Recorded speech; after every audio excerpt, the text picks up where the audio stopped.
If you did not create your design with the Cirec or inLab CAD software, you shouldn't use the Fast Forward button, as this feature is specifically for Cirec or inLab CAD designs.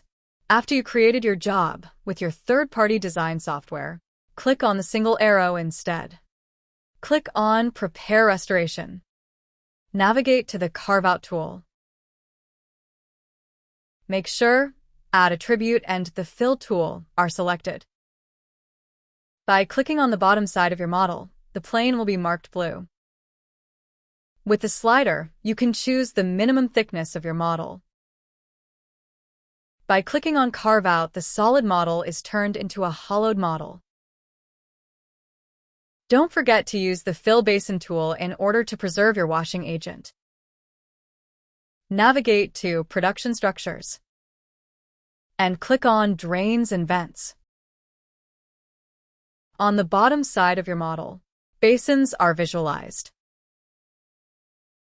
Click on Fill Basins. Basins will now be cured within the printing process. In order to preserve your washing agent, you can now click on the single arrow, and your model is ready to be printed.